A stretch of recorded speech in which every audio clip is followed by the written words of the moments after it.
Hello, all my Libra friends. Welcome back to my YouTube channel. My name is Teri Hunter, and I'm here today to talk about Saturn transiting into Pisces and Pluto moving into Aquarius in March 2023.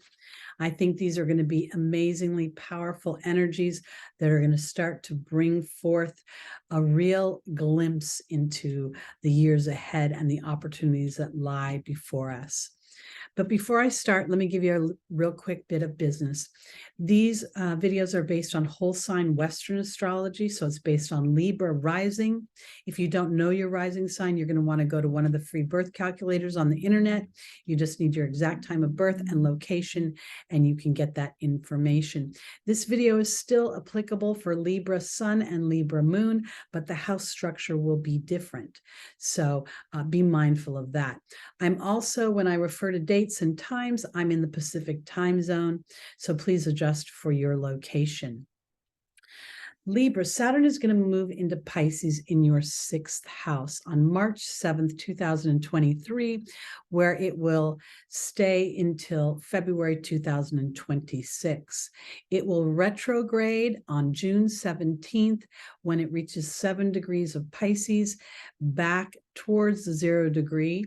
And once it hits that 0 degree, it will move forward again, and it will that will happen. It will move forward again on November 4th, 2023. So that is the reason I bring up the degrees is because this is the concentrated Piscean energy that Saturn will be experiencing as it enters Pisces for the rest of this year. If you have any planets 0 to 7 degrees, maybe even you could say 28, 29 degrees Capricorn up until 8 or 9 degrees Pisces, you will feel this, and also any oppositions or squares. So take a peek at your chart to get a glimpse of where that will be. I also want to mention that we're in a 7-year. So here it is Saturn traversing 7 degrees in a 7-year.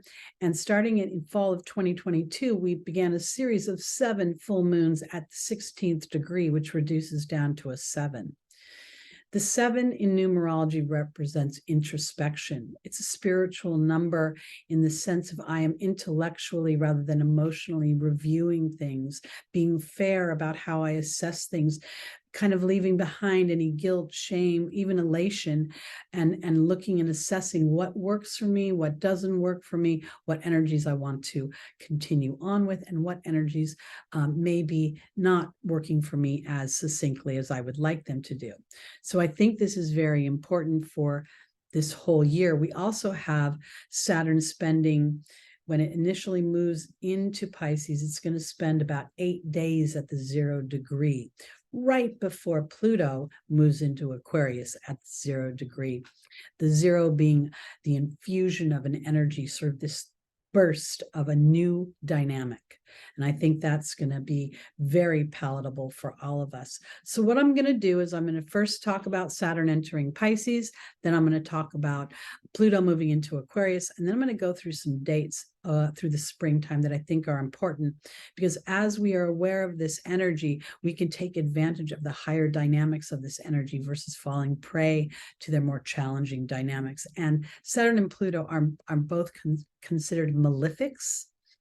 I don't know if I think that is a fair definition, because I think that these two planets go into our experience and they bubble up dynamics where we have built a house or built our lives on structures that aren't really sustainable. But I'm going to go into more detail as we move forward. So let's first talk about Saturn and what Saturn means. Saturn rules history, tradition. It rules leadership. It rules discipline, commitment, endurance. I really think of Saturn as the character Coach Boone from the movie Remember the Titans, because when you look at Saturn initially, it's very harsh and very tough, and it feels like, look, I don't really care how you feel emotionally. Let's get the job done. And yet Saturn has long sight. It's able to look down the road and see that when you endure this bit of discomfort, there is reward offered for you. So it's really like, who's your daddy? That's what Coach Boone would say to his players. Who's your daddy now? So here, and Saturn rules the father. So I really feel like moving into your sixth house, Saturn is going to give you an opportunity to take your power back when it comes to any illusions, deceptions, any overly empathetic or compassionate situations you've got going on in your sixth house. The sixth house naturally rules our health, our employment, our service to others, where we feel enslaved. It rules employers and employees. It also rules our pets. So here we're seeing Libra experiencing Saturn's energy in a way that is asking Libra to look at the sustainability of your work environment, whether you're an employer or an employee, if you're enjoying yourself, if it is aligned to what you want to feel emotionally. And I know we're saying Saturn isn't emotional, but Pisces certainly is emotional and intuitive. And here, I believe Saturn is going to implement structures into your intuitive body that will help support your physical body and in both its work experience and within your health. The sixth house is naturally ruled by Virgo and Mercury, so we can see stress develop here, and stress we know affects the body in a challenging way. And Pisces by nature rules addictions. Escapism is a better word than addiction, actually, although addiction is a form of escapism.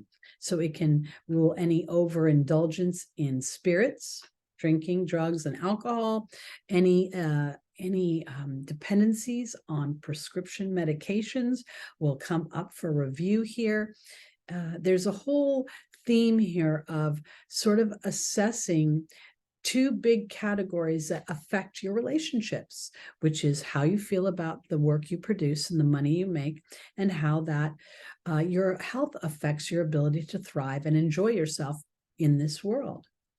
So you're going to see the energy of Saturn asking you to remove any victimhood you have, any feelings of lack of power, a feeling of being absorbed into another person or another dynamic. And I want to offer it this way because oftentimes when we endeavor medical advice, it comes in a way that feels very authoritative. And we get to remember as humans that we are inhabiting our own physical experience. So the real authority lies within, not without. And that's where Pisces comes in, and this intuitive inner gut knowing that allows you an opportunity to dig deep as to what really serves you and what doesn't, both, again, in your employment sector and in your health sector. This is very, very powerful in these two areas. Saturn is going to want you to hang up any places where you are lowering your standards, where you are, oh, I'll take care of that later, or I'll do that cleanse later, or I don't really like this job, but it pays the bills. This is where we're gonna get into areas that it feels as if it may get a little disruptive, because if your oversoul knows that there's a much more pleasant experience waiting for your bravery and you're kicking in that Libra balance, then you're going to feel more disruption than you actually feel harmony. But that's divine disruption that propels you into a new dynamic and a new area. I say that because of Pluto moving into your fifth house of Aquarius. The other thing that's interesting about the Piscean energy is this is where we see a bit of deception, a bit of propaganda shows up here. This is where we see the 12th house of Pisces is the house of the unseen. It's behind the house of self. It is a house where they say the house of self-undoing. And that's because we tend to overly empathize. Pisces tends to overly empathize with an energy that is actually disintegrating things versus letting things grow. This is a house where we leave the physical and we go into the cosmic collectiveness when we pass. So it's got a cooperative energy with the 8th house of Scorpio. It's also a place where we withdraw, where we spend time alone, where we sleep and we dream, where we meditate, where we we live out our dreams and our fantasies and our creations alone. A writer doesn't, well, there are teams of writers, but a writer creates initially alone, starting a story. When you're a dancer, it's your body and your physicality that is the tool for your creation. So there's a lot of individuality here, and Libra's naturally a partnership sign. Now, Pisces is mutable. I'm not saying that it doesn't have that cooperative energy, but here I feel like being able to go into this place of quiet Saturn will be able to enlighten you as to where your boundaries have been blurred, where there have been unconscious patterns of giving your power away or giving up your wants and desires to someone else's wants and desires because you don't want to confront an argument or something that feels disruptive.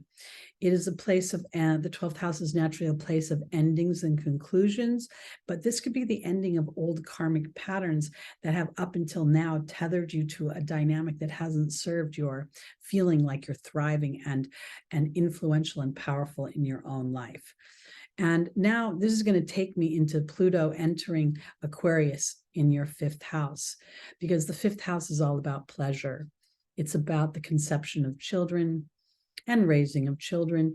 It is about, hobbies, entertainment. It's the performer, the child, the clown. It is really a super fun energy. And oftentimes it gets a little bit, pushed down because it kind of, the pleasure that it offers doesn't usually go with what is the human structure of let's pound the pavement. You've got to work hard. Have you been productive today? That's what the human says. Have you been productive? What'd you do today? This is where Aquarius is going to go in. And you know what I did today? I had fun. I didn't want to do anything difficult or hard or earning money in a way that wasn't fun. Pluto is a psychological planet. It's intense and it wants focus and it wants, like this razor edge gaze on things, because it wants to build empires, but build them on authenticity, really not on codependency. And oftentimes we will see codependency in Scorpio, the natural ruler of Pluto. We'll see our giving up our power because we're going to get an inheritance, or giving up what we want because, somebody is paying the bills. And if we don't do what they say, we won't get the money that we need to thrive. So here we're going to start to see structures like that are out of balance there'll be small eruptions around that. So that, and this is divine disruption. It's not here to throw you under the bus, but rather get you in the seat of the bus so you can drive it to the location that makes you happiest. The other thing about the 12th house is that there's a false sense of well, I don't know if it's false. It's not tried and it's not tested and it's not been gone through its period of, what do they call that? Proof of concept.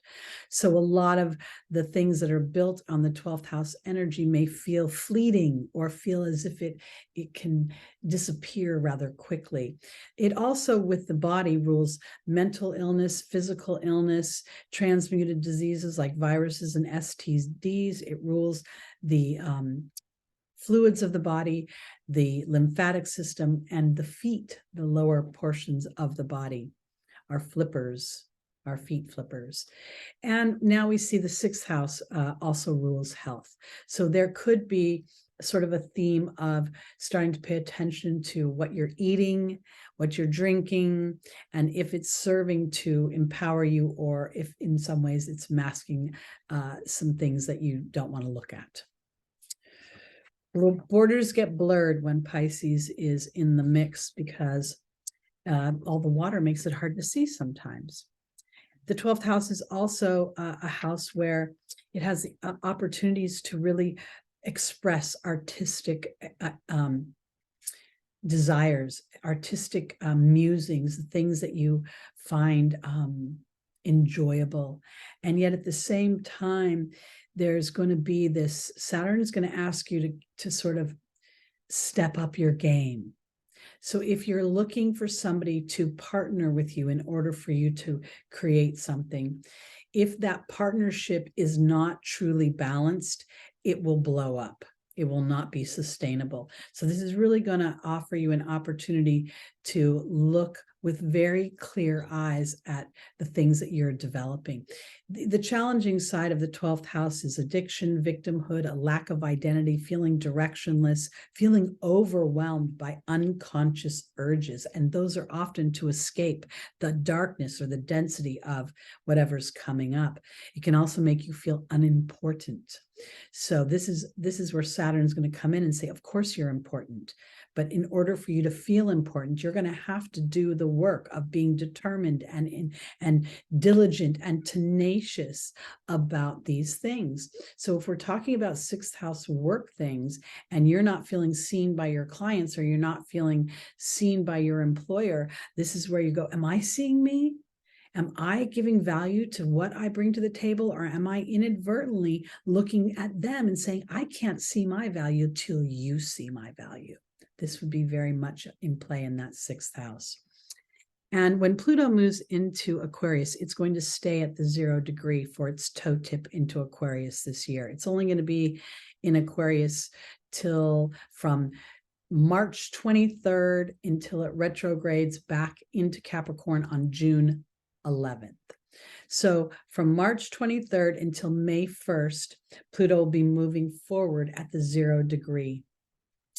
This again, Saturn coming into Pisces at the 0 degree and having that first, I should say the second week of March feeling this really intensely. And then the next week on the 23rd, or about a week later, we'll start to feel Pluto's energy. That 0 degree is like a baby being born from the womb. The womb is all warm and cozy. And as you're birthed, there's a jarring, density as you get into this physical experience and that initial coldness that the baby feels as it leaves the womb. So this is going to show up in your 6th and your 5th house. And I want to look at it this way because for some reason, I'm really connecting not to the idea of children per se, but this could be in play. And if you've been wanting to birth children, this 5th and 6th house dynamic is absolutely relevant here. But because I want to try to have this be as open for many different chapters of life. Because I feel as if when Pluto moves into Aquarius at that 0 degree and it stays at that 0 degree all the way until the end of the year, it doesn't move back. Well, that's not correct. It moves back into Capricorn in June 11th. And it'll be in Capricorn and it'll start to dismantle those last degrees of that structure that doesn't serve us. So we're preparing when it moves back into Aquarius in January 2024 and will stay in your 5th house for 20 years. You have an opportunity to find a whole new chapter of joy and of pleasure and of camaraderie in a different place. It's almost like it will feel very foreign because Aquarius is kind of foreign. Aquarius travels out into space. It's so innovative and inventive and genius. So this Saturn in Pisces, looking at what you're doing for your work environment and then having Pluto come in, it may in some ways change the dynamic of your everyday work life, and then start to foster ideas in your 5th house of creativity and excitement, which Pluto will enjoy in the 5th house, but Pisces in your 6th house is super creative. So you may end up finding yourself birthing something that you didn't expect. And I want to offer it this way. I'm a big TikToker. I don't produce any content, but I watch a lot of content. And many, many people are being of loving service to others just because they are allowing their personality, their perceptions, their everyday lives, the things they find enjoyable, and they make these small videos about them. There's a woman, Mama Tot from Alabama, and I watch her, and she's really quite a spiritual healer, and I don't think she realizes that. She's just a very compassionate woman, and she shares that, and she's very connected with her audience. All of these things are very Libran as well. So I think these are the opportunities that these transits are affording you as we move through this year. Okay, and all right, let's go into some of the dates that I think are going to be important for this transit. So I said earlier that Saturn will move into Pisces and will be at the 0 degree from March 7th until the 15th. It's going to be super powerful energy. Be aware of that. Mark that on your calendar. On the 23rd, Pluto will move into your 5th house. Again, 0 degrees. So we're getting this feeling of newness coming, newness. And the newness, it feels a little like I'm looking at some toxic energies that need to be transformed into the manure that makes my garden grow, because Pluto rules toxic waste. It rules the anus. It rules the release of toxic waste in the body. And here we are talking about Saturn in your 6th house of Pisces. On the 19th of April, we will have the first eclipse of the year, a solar eclipse at 29 degrees, 15 minutes, Aries in your 7th house. And I think this is going to be very illuminating. It's on the border of your 8th house of Taurus. And I feel like this is a real epiphany in some ways of how, the sun is how we project ourselves out into the world, how the world perceives us. And now I feel like there's a bit of Libra that's willing to be independent, courageous, brave in the Aries energy of what if I just allow me to be me, and in doing so, it creates connection. It's a new concept, but not. On the 1st of May, Pluto will retrograde at 0 degrees back through your 5th house. Now, this is interesting because Pluto is making squares to the nodes. It's been doing it at the end of Capricorn, making squares, looser squares to the nodes in the Scorpio-Taurus axis. And as the axis changes, which it will to Libra and Aries, so this will directly affect you, we will see Pluto making squares to it. So this is how I determine it, because the North Node is a ravenous point that I haven't experienced. It's what I'm stretching for in this lifetime, where the South Node represents habitual patterns and behaviors and perceptions and beliefs that I've had and are familiar to me from lifetime to lifetime. So in the square, Pluto calling forth new experiences and me sitting in this sort of tense conversation between what I'm used to doing. I'm very cooperative. I'm making up a scenario here, a hypothetical.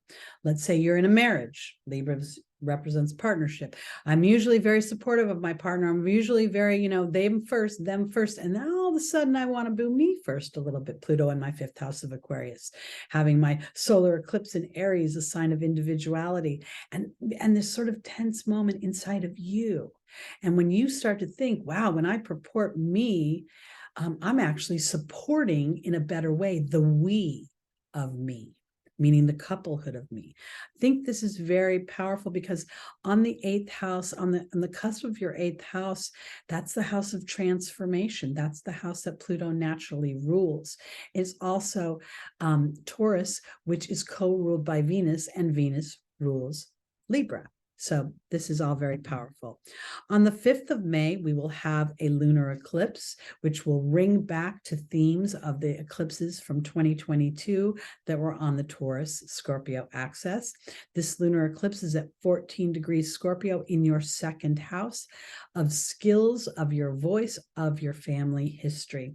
And an eclipse is always on a full moon. So there's an opposition between the moon and the sun will be in Taurus at 14 degrees at the Taurus degree conjunct Uranus in Taurus at 14 degrees exact. This could be a real release and illumination of patterns and thoughts that you have been carrying with you that were given to you by your family. And I don't mean that your family was trying to be, pigeonhole you or put you in a place that doesn't serve you. But oftentimes we as humans, we want to understand where things belong in our lives. So we have children. Oh, the first child acts like this. The second child acts like this. Girls act like this. Boys act like this. This is an opportunity to blow all the old definitions that other people assign to you. And now you get to assign yourself a new definition of who and what you want to be. And I think this is a way of integrating the partnership side of you in partnering with other energies, and the partnership with your own wants and desires and bringing them together. And then starting to feel the energy of, as I serve myself, I actually come back into my partnerships with excitement and passion and enthusiasm for life, which then feeds that relationship in a more healthy way. So I think this is an opportunity to really start to integrate. I hate the word release, because as an Aries rising, I'm a Libra sun with an Aries rising, and a Taurus moon, I don't really forget the quote unquote crimes that have been perpetrated upon me, because most of the humans in my life have not given me the validation in order to actually put it away. So what I've done is learned how to incorporate challenging experiences to give me tools to be more powerful and to trust my inner knowing. All of this comes up for Libra during this eclipse. On the 16th of May, Pluto is still retrograde in Aquarius in your 5th house. Now it's making a square to Jupiter that has just entered the 8th house of Taurus. It's very, very transformational house for you. It is going to be starting a conversation with the North Node. Jupiter is at 0 degrees. Aquarius is at 0 degrees. The North Node is at 3 degrees. And Jupiter is only going to be creeping towards that North Node and expanding this feeling of wanting this new renovated version, this new experience.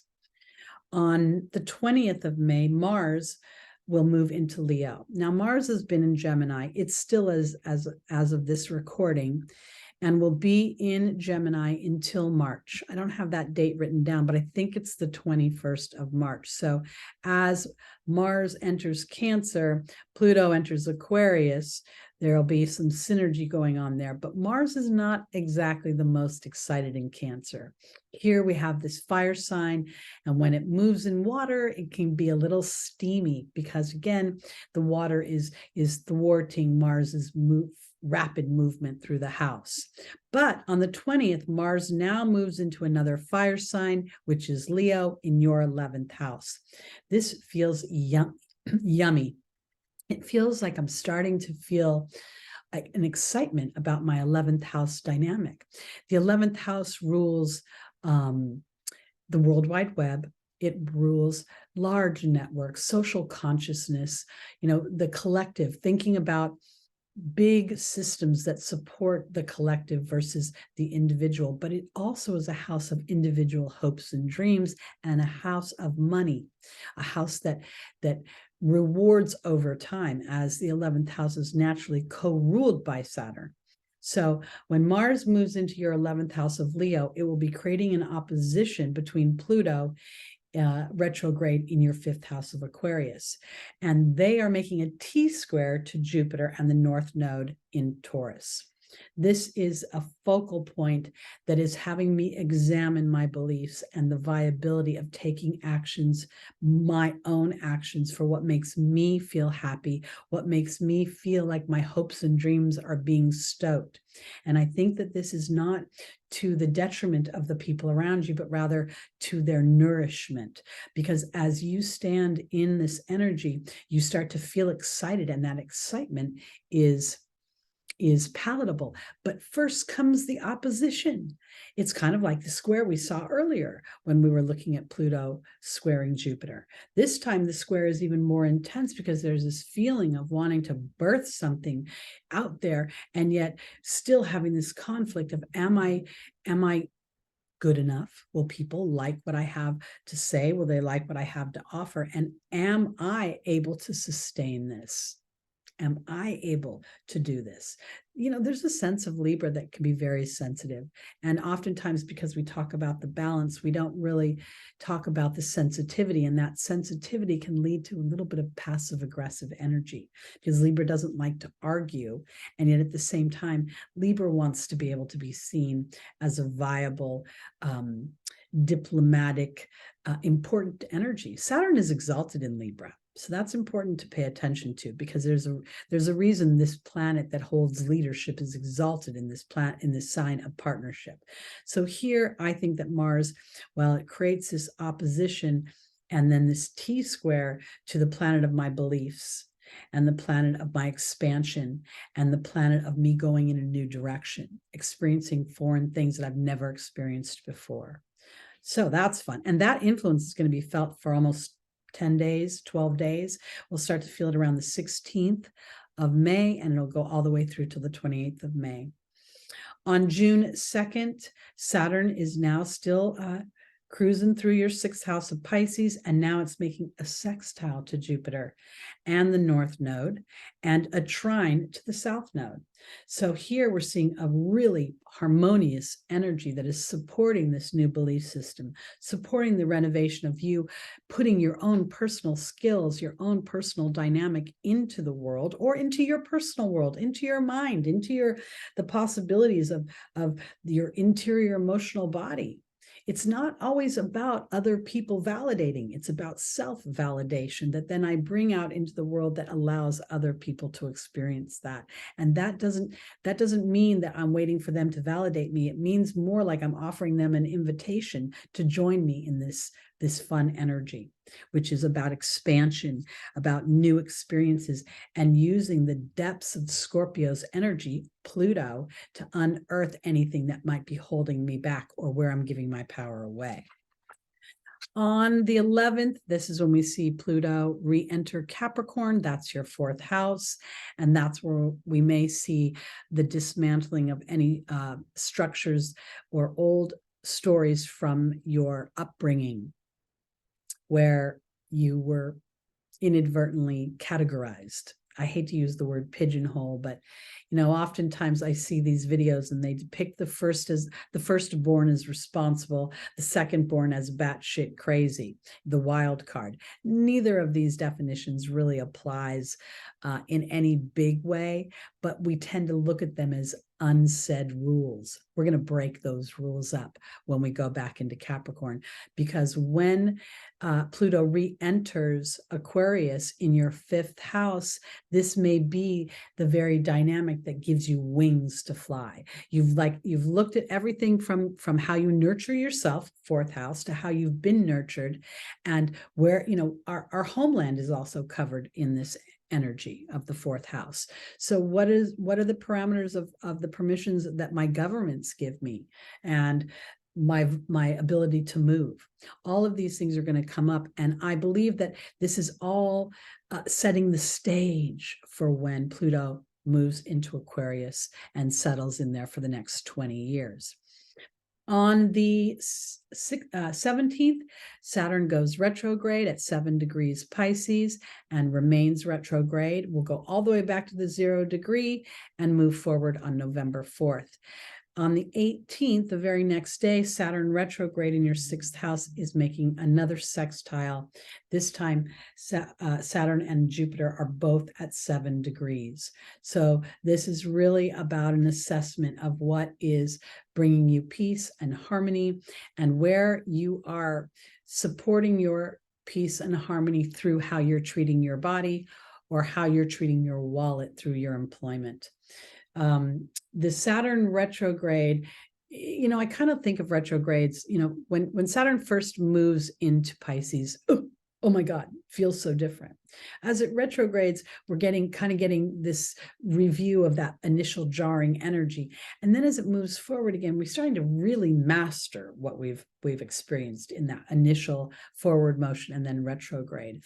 And our awareness of it, our awareness of the retrograde and the opportunities that review gives us, is what makes that third stint so powerful for manifestation, for actual building. And what does Saturn want to do? It wants to build in the material world. It wants to see it. It wants to know, I've amassed this. So I think this is a really powerful time. And I want to offer it this way, because as you are more willing to play to your 5th house energies, your Aquarian 5th house energies, how do I want to uniquely express myself in the world? I think that Saturn will more easily show you the footsteps or the stepping stones to creating that in the 3D world. And all it will take from you is to really allow yourself, Jupiter's transit through your 8th house of commingling things, commingling finances, commingling power, commingling sex, and also the eighth house rules the occult, which I think are alternative tools that the universe gives us other than religious tools. So here we're going to see really, putting boots to the ground here, where this Jupiter in Taurus starts to solidify what we're discovering about Saturn's transit in your sixth house. And this is kind of where I'm feeling like my health feels better because I'm being more authentic to the service I am performing for the outside world.